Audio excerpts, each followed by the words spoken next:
नमस्ते। बाबा विशुद्धानंद जी की गुरु परंपरा की ओर से मैं अनिरुद्ध मुखर्जी आप सभी को बहुत बहुत स्वागत करता हूँ। आज का जो विषय है थोड़ा सा तर्क वाला चीज़ है, पर देखिए, जो सोच है वो मेरा खुद की सोच है। ये सही है या गलत है, ये मुझे इसमें मुझे जाना नहीं है। जो मेरी सोच है वही मैं बताऊंगा। जो मेरे विचार है आज के डेट में, जैसा मैं सोचता हूँ वही मेरा विचार है। कल अगर मेरा विचार बदल जाए वो अलग बात है। और ऐसा नहीं मैं कोई अथॉरिटी हूँ, जो मैं कहूँगा वो सही है। आपका सोचने का तरीका कुछ दूसरा हो सकता है, तो इसके लिए मेरे ओर से कोई उसका निंदा नहीं, कुछ नहीं। आप अपने जगह पे सही है, आप सभी अपने जगह पे सही है, और मेरे जगह पे जो मुझे सही लगता है वही मैं करूँगा। देखिए, इसका अभी कंटेंट में आते हैं। मैंने इसमें बताया कि मैं कैसे एक स्पिरिचुअल प्रोस्टिट्यूट बना। आध्यात्मिक वेश्या किसको कहेंगे? मेरा जो विचार है, अगर कोई डिसाइपल उनको कोई डिवोटी उसको गुरु नहीं मिल रहा है, गुरु ढूंढ रहा है, इधर उधर घूम रहा है, वो अलग बात है। पर अगर उसको गुरु मिल गया है, उसको साधना मिल गया है, उसके बाद भी अगर वो दूसरे बाबा, दूसरे गुरु, ये बाबा वो बाबा, अपने कुछ किसके लिए घूम रहा है, और दूसरा दो दो तीन चार गुरु है उसके पास, इसके पास वो, उसके पास वो भी चल रहा है। और नहीं तो उसको इष्ट है, जो इष्ट को उसको मंत्र मिला है, उसमें साधना करने के बाद भी उसको और तीन चार इष्ट है, बहुत सारे मंत्र करता है एक साथ, तो मैं उसको ठीक नहीं मानता हूँ। मैं उसको ठीक नहीं मानता हूँ, ये मेरा विचार है, और उसको ही मैं स्पिरिचुअल प्रोस्टिट्यूट कहता हूँ। इस गुरु परंपरा के रहते दौरान बहुत लोगों से मिला, और बहुत स्पिरिचुअल प्रोस्टिट्यूट से मैं मिला, और अंदर ही अंदर मैं उस सब लोगों को बहुत नापसंद करता हूँ। ऐसे नहीं, वो ऐसा है कि पाप को घृणा करो, पापी को नहीं। तो पापी को कुछ नहीं, मैं सोचता हूँ ये आदमी क्या है, खुद का भी सेल्फ रिस्पेक्ट शायद नहीं है। और ऐसा चीज जेठू मेरा गुरुजी भी पसंद नहीं करते थे, मैं भी नहीं करता अभी तक। बात का मुझे पता नहीं, पर मैं जब लोगों का निंदा करता हूँ, मुझे खुद का शकल भी आईने में देखना है और दिखाना भी है। और मैं दूसरे लोगों को आलोचना करने से मुझे ये लगता है खुद का आलोचना करूं, और खुद के जीवन से मेरा जो अनुभव है, खुद के गलती से खुद में कुछ सीखूं और वो आप लोगों को बताऊं, जिसमें आप लोगों को शायद कुछ लाभ हो पाए और आप भी सतर्क हो पाए।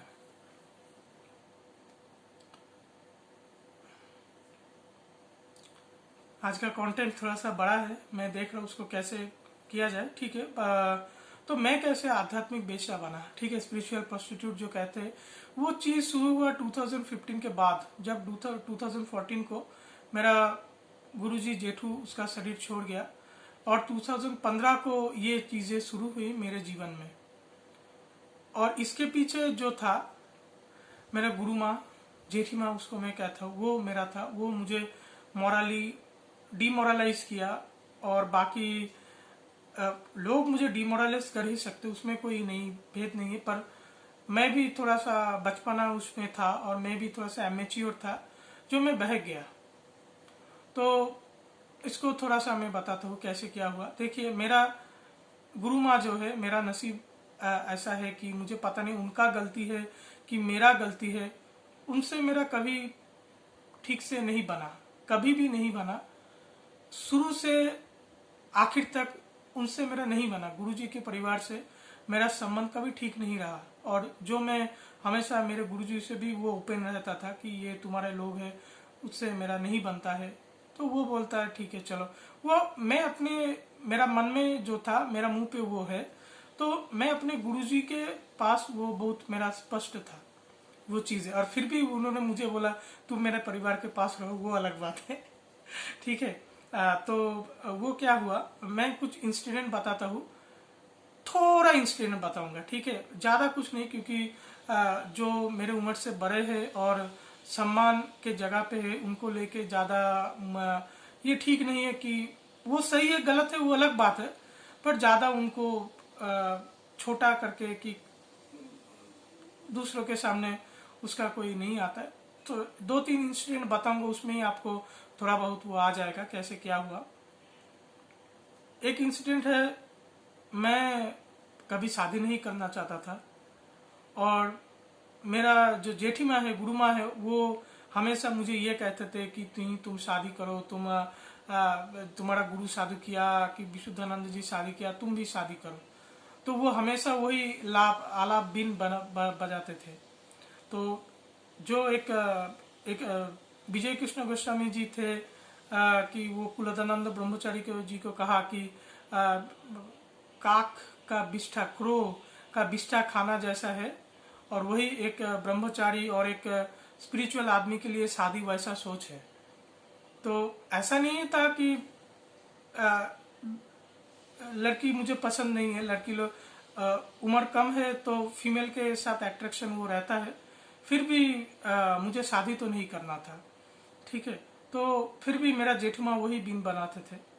एक बार क्या हुआ, मैं ब्रह्मचारी का, मैं सफ़ेद कपड़े में मैं घूम रहा था कई दिन से, और जेठू बहुत खुश था कि नहीं मैं ब्रह्मचर्य के लिए कोशिश कर रहा हूँ, और जेठीमा फिर वहाँ पे फिर घुस गए। अरे तुम ये सफ़ेद कपड़े पहन के क्यों घूम रहे हो, हाँ तुम्हारा ये जेठू ये गुरु ये सब ऐसे लुंगी फुंगी ये ऐसे पहन के घूमता है, तुम ये ब्रह्मचारी सादा कपड़ा का क्यों जरूरत है, वैसा वैसा करके। पर जेठू बहुत खुश थे। ऐसा मैं वेजिटेरियन था, तो मेरा गुरुजी ओके, पर जेठी में उसमें फिर कूद पर, अरे तुम वेजिटेरियन क्यों खा रहे हो, हाँ हर कोई ये सब नॉन वेज खाता है, ये खाता है, हाँ तुम वेज क्यों खा रहे हो, तुम भी नॉन वेज खाओ, ये हो गया। तो जेठू तो मेरे वेज नॉन वेज में कभी कोई टिप्पणी नहीं किया, वो उधर घुस पड़े। ये कंपटीशन क्या है कि अगर मैं एक आध्यात्मिक जीवन को मैं गठन कर रहा हूँ और उसमें अपना वो डालने का क्या, मुझे वो ठीक वो नहीं लगता, ठीक है। एक मुझे याद है, शायद ये मेरे लिए अच्छा हुआ कि बुरा हुआ मुझे पता नहीं, मैं अपने जेठू से मेरा जो दीक्षा हुआ वो कोई आनुष्ठानिक दीक्षा नहीं था, ठीक है। माँ ने बैठ के एकदम सुबह सुबह गए और फिर उधर ऐसा पूजा करवाया वैसा पूजा करवाया, फिर जैसा अनुष्ठान करके जो होता है आप देखते हो, वो आनुष्ठानिक दीक्षा मेरे जेठू से कभी नहीं हुआ। वैसे ही दीक्षा हुआ, वैसे ही बैठ के उन्होंने मुझे मंत्र बताया, वैसे ही गप्पे गप्पे करते करते उन्होंने मुझे क्रिया बताया, वैसे ही वो गप गपा करके वो पूरा चीज़ हुआ। तो मैं ऐसे ही एक दोपहर को मैं बैठा था, जेठू सो गए थे, मैं पूरा आश्रम का मार्केटिंग में ही करता हूँ, मैं दोपहर को सब उनका सब सामान वामान दुकान से लेके मैं आश्रम में बैठा हुआ था।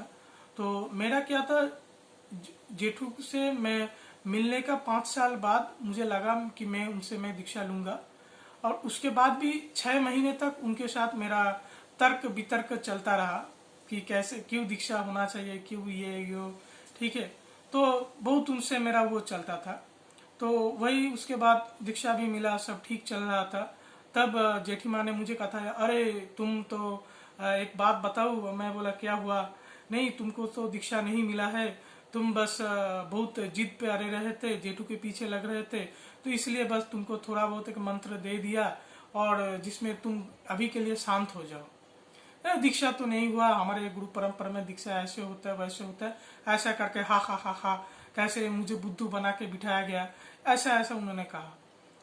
मेरा तो दिमाग एकदम माने दिमाग घूम गया। मैं कुछ नहीं बोला, मैं घर पे आ गया। मुझे बहुत कष्ट हुआ, मुझे बहुत रोना आया कि जेठू गुरुजी ने मुझे बेवकूफ़ बनाया, चीटिंग किया, और वैसा वैसा मेरा दिमाग बस घूम गया, ठीक है। तो बहुत कष्ट हुआ। तो मुझे पता था रात को, तो फिर मैं उनके पास में शाम को जा रहा हूँ, फिर उनका डिनर होता था, उसके बाद उनका पूरा सामान लेके उनको सुला के मैं आता था। करीब 1-1.5 घंटा रात को मैं उनके साथ रहता था। तो फिर रात को मैं गया, उनका खाना पीना हुआ, और मैं हमेशा उनसे बात करता था अकेले में, ठीक है। अगर उनका परिवार रहता था तो मैं भी चुप, वो भी चुप, और मैं हमेशा वो मैं और उनका जो अकेला हम लोग का टाइम था वो मुझे अच्छा लगता था। तो सीढ़ी से हम उठ रहे थे, तब मैं जेठू के ऊपर बरस पड़ा एकदम। आप अभी तो मैं काफ़ी शांत हो गया हूँ, नहीं तो मैं अगर किसी को झाड़ता हूँ तो बहुत झाड़ता हूँ एकदम, माने एकदम आप समझ नहीं सकते हो। तो मैं बस जेठू के ऊपर मैं बरस पड़ा कि तुम मुझे बेवकूफ़ बनाया, ऐसा वैसा, जेठी माँ ने वैसा वैसा कहा, ऐसा ऐसा वैसा, ठीक है एकदम। फिर उसके बाद जेठू मुझे झाड़ने लगे कि अरे तुम ऐसा मुझे क्यों कहते हो, मैं देखा हूँ तुम बहुत अभिमानी हो, हाँ किसी भी बात में तुम आके मेरे ऊपर बरस पड़ते हो, तुम ऐसा क्यों करते हो, मैं भी इंसान हूँ, मुझे भी दुख होता है, तुम ऐसे कैसे मुझे कहते हो, मैंने तुमको देखा है, ये तुम्हारा बहुत गलत स्वभाव है, हाँ तुमको दीक्षा दिया तुमको मैंने बहुत दिया, कोई डिसाइपल को मैंने इतना नहीं दिया जितना मैं तुमको दिया, और तुम फिर भी मेरे ऊपर ऐसा कोसते हो, ऐसा करते हो, वैसा करते हो। मैं बोला तुम ऐसा बोल रहे हो, फिर जेठी माँ ने मुझे ऐसा बताया, जेठी माँ ने मुझे मेरा मजाक उड़ाया कि तुम मुझे ऐसे किए हो, अरे तुम जेठी माँ के बात में क्यों आ रहे हो, मैं तुम्हारा गुरु हूँ, मैं तुमको बता रहा हूँ तो तुम दूसरे के बात क्यों सुन रहे हो, मैं जब बता रहा हूँ तो फिर दूसरे के बात में लेके तुम मेरे साथ क्यों झगड़ा करने आए हो, वैसा ऐसा बहुत हुआ। तो जेठू मेरे पे बरस पड़ा, जेठू बहुत गुस्सा हो गए। तो बस गुस्से में जो उन्होंने कहा वो मुझे काफ़ी अच्छा लगा, माने कितना वो मुझे प्यार करते हैं और कितना वो मुझे प्रायोरिटी देते हैं, वो मुझे तब मुझे पता चला। और मैं उनके पैर पकड़ के उनसे क्षमा भिक्षा किया, क्षमा हिंदी में क्या कहता है, फॉरगिवनेस के लिए, कि नहीं आप ऐसा मत करो, मुझे नहीं पता था, वो जेठी मैंने ऐसा कहा तो मैं वो हुआ ऐसा ऐसा करके, आप मुझे माफ़ करो, मुझे पता चला कि आप मुझे कितना प्यार करते हो, ऐसा वैसा करके वो हो गया, ठीक है। तो फिर उसके बाद तो जेठी माँ ने वो प्रसंग छेड़ा, तो इसलिए मुझे पता चला कि जेठू मुझसे कितना प्यार करते हैं और कितना मुझे प्रायोरिटी देते हैं। और वो जो आनुष्ठानिक दीक्षा नहीं हुआ, और वही चीज़ का बिन मेरा गुरुजी के परिवार वो हमेशा बजाते रहते हैं, ये हम लोगों का आश्रम का नहीं है, हमारा शिष्य नहीं है, हमारा वो नहीं है, तो उन लोगों को अपना गाना बजाने दो, उसमें मुझे कोई हर्जा नहीं है। तो फिर आगे का क्या हुआ, तो फिर मैं जेठीमा के पास मैं गया और मैं जेठीमा को पूछा बाद में कि भाई कैसा दीक्षा होता है, तो उन्होंने ऐसा ऐसा बताया कि ऐसे दीक्षा होता है। और जेठीमा ने मुझे एक दान सामग्री का काफ़ी मुझे लिस्ट पकड़वाया कि बंडुलेश्वर शिव को ऐसा देना होता है, वैसा देना होता है, गुरु को ये देना होता है, ये वो देना होता है, पूरा उसको लिस्ट मुझे पकड़ाया। ठीक है, मैं बोला ठीक है चलो, अभी मन में कोई वो कुछ संकोच रहना नहीं चाहिए, जो कुछ छूट गया तो जितना जितना उन्होंने जैसा जैसा बताया सब कुछ मैंने किया। और एक चीज़ मुझे हमेशा वो याद रहेगा कि मैं कांसे का बर्तन देना था, गुरु को कांसे का बर्तन देता है, कांसे का एक डिश, एक ग्लास और एक पॉट। तो मैं जेठू से मैं बोला कि तभी मेरा नौकरी भी छूट गया। तो मैं जेठू से मैं बोला देखो तुम तो स्टील के बर्तन में, जेठू स्टील के बर्तन में खाता था, तो जेठू को मैं बोला देखो अभी तो मेरा ऐसा हो गया, तो मेरे लिए कांसे का बर्तन देना थोड़ा सा मुझे लग रहा है मुश्किल है, कि अगर तुमको ये कांसे का बर्तन संपत्ति बढ़ाने के लिए चाहिए तो मुझे अभी बख्श दो, मैं तुमको स्टील को बर्तन दूंगा। पर अगर मैं तुमको कांसे का बर्तन देता हूँ और तुम कांसे का बर्तन खुद के खाने के लिए, खुद के व्यवहार के लिए तुम लेते हो, तो बाजार से सबसे बढ़िया कांसे का बर्तन मैं तुमको ला के दूंगा। तो जेठू ने बोला नहीं, मैं तो कांसे का बर्तन का मेरा क्या है, तुम स्टील का ही वो दो तो ठीक है। तो मैंने स्टील का एकदम बढ़िया सा बर्तन ला के मैं जेठू को दिया, और जेठी माँ ने फिर गाना गाया, अरे गुरु को कांसे का बर्तन देता है, कोई स्टील का बर्तन देता है क्या, ऐसा वो मुझे 2-3 बार सुना है। गुरु को कांसे का बर्तन देना चाहिए, स्टील का बर्तन नहीं देता है। और जो स्टील का बर्तन मैं लेके आया वो बस हॉल घर में जिधर मैं जेठू के साथ बैठता था उधर सामने वो स्टील का बर्तन रख दिया।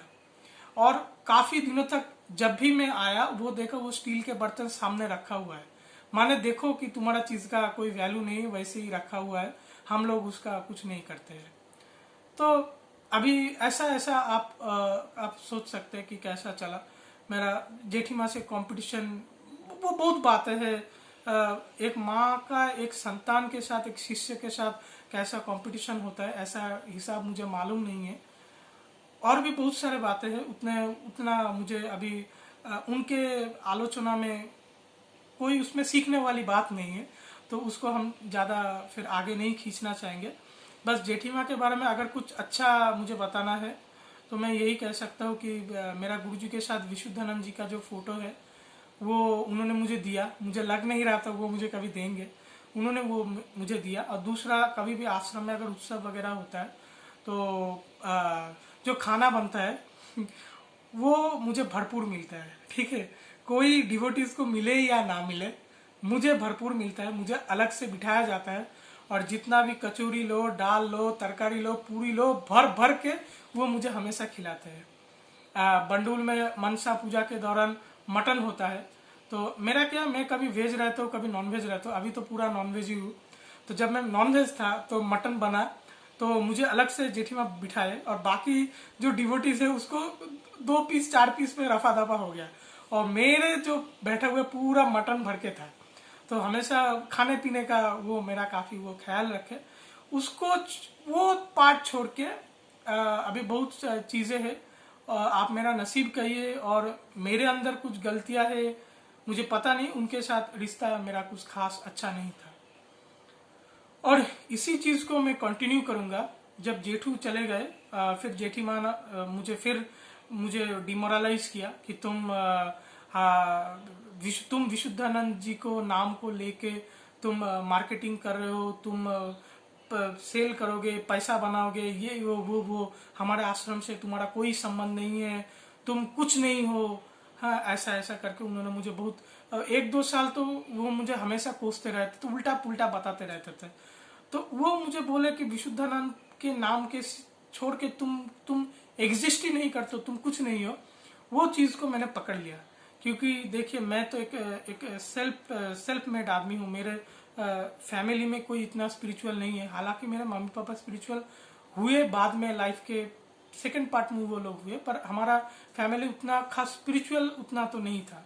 और कोई मुझे कहा भी नहीं कि भाई तुम आध्यात्म चर्चा करो, खुद से वो हुआ। और खुद से मैं रामकृष्ण मिशन आश्रम में कहिए, फिर नर्मदा जी की बात कहिए, फिर मैं विशुद्धानंद आश्रम में आया, खुद से आया और खुद से धीरे धीरे मैं गया। और मेरा फिर उन्होंने ऐसा कहा, उसको मैं पर्सनल लिया कि मैं कुछ नहीं हूँ, मैं खुद से मैं खुद का मैं बनाऊंगा, ऐसा मेरा दिमाग में वो आ गया। क्योंकि तब मैं क्या था, तब मैं काफी एक मेरा आध्यात्म स्पिरिचुअल एक इमेज कैरी करता था। हाँ, कोई भी मेरा परिवार में हो, कोई मेरा नेबर में हो, कोई मेरे फ्रेंड्स में, कोई भी हो, हमेशा उसको मैं प्रवचन देता था और उसको पकाता था। कोई भी मेरे पास बैठेगा, मुझे लग रहा है कोई प्रवचन सभा में बैठा हुआ है। और मेरा कपड़ा भी वैसा था, माला वाला लेके हमेशा, माने एकदम एक हमेशा कोई बहुत बड़े संत घूम रहा है और लोग मुझे मानते भी थे। बहुत बड़े बड़े मेरे उम्र से जो बड़े हैं वो लोग, कुछ अच्छा बुरा होता था नहीं, छोटू मेरा निकनेम है, तुम आशीर्वाद दो, तुम भगवान को बोलो वो सुनेगा। पड़ोसी वाले अपने बच्चे को लेके आ रहे हैं, भाई तुम अपना हाथ मेरे बच्चे के सिर पे ऊपर दो, भला होगा। कोई उम्र से बड़ा है वो मुझे सबके सामने प्रणाम के लिए झुक रहा है, तब मैं अलग से मेरा एक इमेज में तभी कैरी करता था। हाँ, अभी तो पूरा मैं वो सब बंद कर दिया, तो लोग सोचते हैं मेरा सब कुछ छूट गया, वैसा नहीं है। और ये आज जो जैसा हूँ मैं, वही अच्छा लगता है। पर तब का हिसाब अलग था, तब तो माने मैं आ रहा हूँ मतलब एकदम झक झक झक झक झक झक वो एकदम चल रहा है, ठीक है। तो मुझे वैसा लगा, अरे मुझे ऐसा कहा मैं विशुद्धानंद जी के नाम के सिवा मैं कुछ नहीं हूँ, अरे नहीं मैं करके दिखाऊंगा, ठीक है। और मैं सोचा मैं अपने को रावण जैसा बनाऊंगा, 10 सिर वाला। हर चीज में मैं खुद को इतना केपेबल बनाऊंगा, इतना नॉलेज मैं एक्वायर करूंगा, इतना स्ट्रेंथ, इतना प्रैक्टिस में करूंगा कि मेरे सामने कोई टिक ही नहीं पाएगा। और मैं सेल्फ मेड आदमी हूँ, तो मैं खुद से ही बहुत कुछ कर लूंगा, मुझे किसी का नाम का जरूरत नहीं है, किसी को मुझे कुछ नहीं चाहिए। तो फिर मैं क्या हुआ, फिर मैंने रेकी में आ गया। रेकी मुझे एक दोस्त से पता चला, फिर मैं रेकी में आया, फिर मैं विपश्यना किया, फिर मैं सिल्वा माइंड कंट्रोल किया, फिर मैं डाउजिंग किया, फिर मैं विजा बोर्ड के बारे में भी कल्चर किया, पर वो नहीं हुआ। फिर मैं पुरी में गया, पुरी में जो राष्ट्रीय संस्कृत संस्थानम, उधर मैं भर्ती हुआ और मुझे लगा मेरे नाम के पीछे मैं शास्त्री बिठाऊंगा और भी नाम बहुत अच्छा खिलेगा, अनिरुद्ध मुखर्जी शास्त्री। मैं पूरी गया भी, उधर क्लास भी किया और उधर मेरा स्पेशलाइजेशन था एस्ट्रोलॉजी। तो मुझे एस्ट्रोलॉजी भी जानना है, संस्कृत, ऐसा वैसा करके पूरा एकदम, फिर वेद के लिए, फिर तंत्र के लिए, फिर अपना श्यामाचरण लाहिड़ी जी के, बाबा जी के, महाराज का जो क्रिया योग है उसके लिए भी मैं फॉरेन से किताब मंगवाया। किसी गुरु के पास नहीं गया पर किताब मंगवाया कि ये लोगों का क्रिया क्या होता है, क्या प्रैक्टिसेस उसको रहता है। मुझे सब कुछ जानना है, सब सब सब सब मुझे जानना है, सब में मुझे मास्टरी करना है, सब में मुझे प्रैक्टिस करना है। तो पूरा मेरा वो वैसा बन गया। और मैं आश्रम का तो लिए तो मैं रूल्स बना लिया था कि मुझे हफ्ते में जाना है, और फिर ऐसा ऐसा जो मैंने पिछले वीडियोस में बताया था। आश्रम में जाता रहता था, गाली खाता था तो घर में वापस। पर मैंने खुद को एक्सप्लोर करना शुरू किया और वैसे मैं बन गया एक स्पिरिचुअल प्रोस्टिट्यूट। ठीक है, मैं एकदम और मेरा आगे के वीडियोस में भी मैं थोड़ा बहुत चर्चा करूंगा जो कुछ भी मैंने एक्सप्लोर किया, थोड़ा थोड़ा करके आप लोगों के जानकारी के लिए। पर वो जेठी माँ के उस चीज़ के लिए मैं थोड़ा सा डिमोरलाइज हो गया, और आज भी वो चीज़ों के लिए मेरे अंदर एक पाप का जो कसक होता है, एक बाइट मेरे अंदर वो चलता है। और फिर मैं वापस भी आ गया वो सब करके, क्योंकि वो सब काम करते करते मेरा स्पिरिचुअल प्रैक्टिस जो मुझे गुरु से मिला वो तो कभी बंद नहीं हुआ। और मैं आखिर में सोचा, हमेशा मैं गुरु का मंत्र करता हूँ, तो गुरु का मंत्र, गुरु ये रिश्ता तो हो गया, तब ये रिश्तों को कैसे झुटलाया जाए? ये तो झुटला नहीं सकता, जो सच है सो सच है। तो अभी लोग किसी भी एंगल से उसको लेके सोचे, किसी को उसको लेके सोचे, उसमें फिर मुझे उसमें जाना नहीं चाहिए। मैं गुरु का हूँ और मैं, ये सच है। तो ये चीज करके फिर मैं धीरे धीरे अपने गुरु के ऊपर मैं वापस आया। और मैं आज भी फिर तो अभी मैं कभी कट्टर हूँ। मैं शायद ही कोई तीर्थ वगैरह में जाना चाहता हूँ। ऐसा नहीं तीर्थ वगैरह की, मंदिर वगैरह, कोई आश्रम, कोई कुछ में मुझे कोई कुछ मुझे उसमें कुछ समस्या है। बस मैं इतना चाहता हूँ, मैं अपने गुरु और इष्ट के लिए वफादार रहूँ। तो आज मैं काफी कट्टर हो गया। अभी तो मुझे कोई आश्रम जाने से अच्छा लगता है भाई फिल्म देख के आओ, वो अच्छा है। तो अभी तो मेरा यही सोच चलता है। और तो बस इतना ही था। तो मैं फिर वापस आ गया, और फिर मैं गुरुजी के आश्रम के लिए भी बहुत किया, झल्ला के बारे में काम किया, फिर विशुद्धानंद परिक्रमा के लिए मैं काम किया। वो चीज़ भी आगे वीडियोस में बताऊंगा। बस ये चीज़ आपको ये बताना था कि मेरे आध्यात्मिक जीवन में भी ऐसा आया कि मैं गुरु से काफ़ी थोड़ा सा दूर चला गया, और फिर मैं अभी आज जो हूँ, ठीक है। तो अभी कुत्ते काफ़ी भौंक रहे, तो ये वीडियो का भी यहाँ पे ही ख़त्म करना पड़ेगा। आगे के वीडियोस में इस बात का चर्चा जारी रहेगी। आप सब बहुत अच्छे रहिए। नमस्कार।